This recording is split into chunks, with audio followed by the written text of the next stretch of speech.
Hi friends, வணக்கம். இன்றைக்கி நம்ம பார்க்க போகிற வீடியோ வீட்டு தோட்டத்துக்கு தேவையான காம்போஸ்ட் உரம் ரொம்ப சீக்கிரமாக ஒரு 15 டேஸ்க்குள்ளே எப்படி ரெடி பண்ணுறது அப்படிங்கிறத தான் நம்ம பார்க்க போகிறோம்.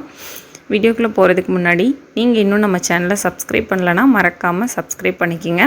பக்கத்துலேயே இருக்க பெல் ஐக்கானை கிளிக் பண்ணி ஆளுங்கிற ஆப்ஷனையும் செலக்ட் பண்ணிக்கிங்க. வாங்க வீடியோக்குள்ளே போகலாம்.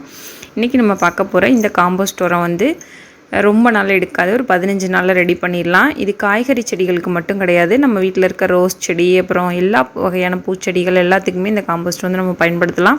ரொம்ப சூப்பரான ரிசல்ட்டை கொடுக்கும். நான் ட்ரை பண்ணி பார்த்துட்டு தான் உங்களோட ஷேர் பண்ணுறேன். அதுக்கப்புறம் நம்ம காய்கறி வேஸ்ட்டு இதெல்லாம் மக்க வச்சோன்னா ரொம்ப லேட் ஆகும் ரெடி ஆகிறதுக்கு. ஆனால் இது ரெடி ஆகிற ரொம்ப லேட் ஆகாது, கரெக்டாக ஒரு 15 நாள் தான் போதும். நம்ம ஈஸியாக வீட்டிலே இது ரெடி பண்ணிக்கலாம். என்னோடய தோட்டத்துக்கு இந்த பக்கெட்டில் ஒரு பக்கெட் போதும். அதுக்காக அந்தளவுக்கு நான் ரெடி பண்ணியிருக்கேன். அதுக்கு என்னென்ன தேவைங்கிறத பார்க்கலாம். இது மாதிரி ஒரு வாரம் வீட்டில் யூஸ் பண்ண இந்த பச்சை முட்டையோட ஓடு எடுத்திருக்கேன். இது கழுவெல்லாம் இல்லை, அப்படியே வெயிலில் வச்சு மட்டும் எடுத்து வச்சுருக்கேன். அப்படியே போட்டால் தான் செடிகளுக்கு நல்ல சத்து. அதனால தான் இதை மிக்ஸி ஜாரில் போட்டு பவுட்ரு பண்ணி எடுத்துக்கலாம். இந்த மாதிரி பவுட்ரு பண்ணி எடுத்துக்குங்க. இதோட என்னென்ன சேர்க்க போகிறேன்னு பார்க்கலாம் வாங்க.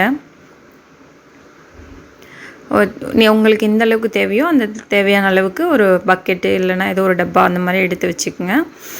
எடுத்து வச்சுட்டு அதில் நம்ம என்னென்ன தேவையோ அதில் சேர்த்து மொத்தமாக நல்லா க்ளோஸ் பண்ணி வைக்க போகிறோம். மண் எந்த மண் வேணாலும் எடுத்துக்கலாம். நீங்கள் செம்மண் இல்லைனா உங்கள் தோட்டத்து மண், வீட்டில் இருக்க எந்த மண் வேணாலும் இதுக்கு நீங்கள் யூஸ் பண்ணிக்கலாம். இந்த முட்டையோட ஓடு இருக்கு இல்லையா, வெள்ளை ஓடு இது பண்ண பவுட்ரு, இது அரைச்ச பவுட்ரு. இந்தளவுக்கு அரைச்சா போதும். நம்ம அப்படியே முட்டையோட ஓடு போட்டோன்னா மக்கறதுக்கு லேட் ஆகும். அதுக்காக தான் அதை அரைச்சிக்கிறோம். அதுக்கப்புறம் இது என்னென்னு பார்த்தீங்கன்னா, நம்ம கருப்பு உளுந்து இருக்கு இல்லையா, நான் மாவரைக்கிற கருப்பு உளுந்து தான் யூஸ் பண்ணுவேன். அந்த உளுந்தோட தோல் எல்லாம் தனியாக எடுத்து வச்சது, ஒரு 3 டைம் மாவரைச்சதில் கிடைச்ச அந்த தோலெல்லாம் தனியாக எடுத்து வச்சுருக்கேன். பாருங்கள், கொஞ்சம் அது விதையெல்லாம் முளை விட்டுருக்கு, வெந்தயம் அதெல்லாம் இந்த மாதிரி தனியாக எடுத்து வச்சுக்கோங்க. அதுக்கப்புறம் நம்ம வீட்டில் டீ போடுறதுக்கு யூஸ் பண்ணுவோம் இல்லையா, அந்த டீ தூளோடது தான் இது.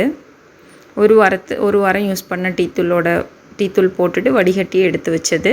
இது வெளியில் வச்சா பூசணம் பிடிச்சிரு, ஸ்மெல்லு வரும். அந்த மாதிரி நீங்கள் ஃபீல் பண்ணிங்கன்னா ஒரு டப்பாவில் போட்டு க்ளோஸ் பண்ணி ஃப்ரிட்ஜில் கூட வச்சு ஸ்டோர் பண்ணிக்கலாம். இது எல்லாத்தையும் மண்ணோட சேர்ந்து கலந்து அந்த டப்பாவில் போட்டு மூடி வச்சிடலாம். மூடி வச்சுட்டு ஒரு 7 நாள் கழித்து ஒரே ஒரு டைம் நல்லா மிக்ஸ் பண்ணி விட்டுறலாம். அதுக்கப்புறம் 7 நாள் கழித்து நம்ம எடுத்து செடிகளுக்கு போட்டுடலாம். அவ்வளோதான். இப்போ 15 நாளுக்கு அப்புறம் இந்த மாதிரி ரெடி ஆகிடும்.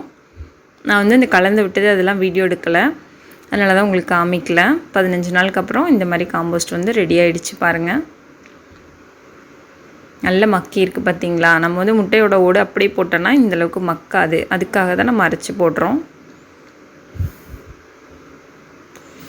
இதை நல்லா ஒரு வாட்டி கலந்து விட்டுட்டு நம்ம செடிகளுக்கு போட்டுடலாம். ஒவ்வொரு செடிக்கும் ஏதோ ஒரு கப்பு வச்சுட்டு அந்த கப்போட அளவுக்கு போட்டுக்கலாம். ஒரு மாதத்துக்கு ஒரு வாட்டி போட்டிங்கன்னா கூட போதும்.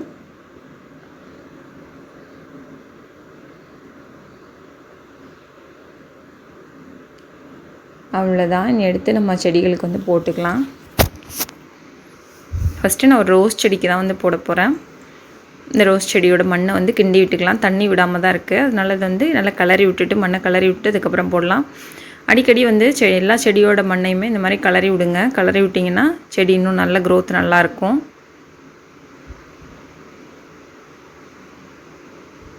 கிளறி விட்டுட்டு இந்த மாதிரி ஒரு கப்பில் ஒரு கப்பு போட்டிருக்கேன் பாருங்கள். போட்டுட்டு மண்ணை அப்படி மேலே மூடி விட்டுறலாம். அவ்வளோதான். விட்டுட்டு நம்ம உடனே கூட தண்ணி விட்டுக்கலாம், அது ஒன்றும் பிரச்சனை இல்லை. இப்போ காய்கறி செடிக்கெல்லாம் போட போகிறேன். காய்கறி செடிக்கெலாம் ஆல்ரெடி நான் தண்ணி விட்டுட்டேன், அதனால் மண்ணை கிளறி விடாமல் சும்மா அப்படியே போட்டுட்டு அதுக்கு மேலே கொஞ்சம் மண் ஃபில் பண்ணலாம் அப்படின்ட்டு இருக்கேன். மண் கம்மியாக தான் இருக்குது, அதனால் இதுக்கு மேலே கொஞ்சம் மண் ஃபில் பண்ணிக்கலாம். எல்லா செடிக்கும் ஒரு கப்பு போட்டிருக்கேன். கரெக்டாக இருந்தது. என்ன வீட்டில் இருக்க காய்கறி செடிக்கும் அப்புறம் ரோஸ் செடிக்கெல்லாம் போட்டால் இந்த ஒரு பக்கெட் கரெக்டாக இருந்தது. இதை ட்ரை பண்ணி பாருங்கள், நல்ல ரிசல்ட் கொடுக்கும். ட்ரை பண்ணி பார்த்துட்டு கமெண்டில் சொல்லுங்கள். இந்த வீடியோ உங்களுக்கு யூஸ்ஃபுல்லாக இருந்திருக்கும்னு நினைக்கிறேன். வீடியோ பிடிச்சிருந்தால் லைக் பண்ணுங்கள், ஷேர் பண்ணுங்கள், கமெண்ட் பண்ணுங்கள். மறக்காமல் நம்ம சேனலை சப்ஸ்கிரைப் பண்ணுங்கள். தேங்க்ஸ் ஃபார் வாட்சிங் தியாஸ்ரீ கிரியேஷன்ஸ்.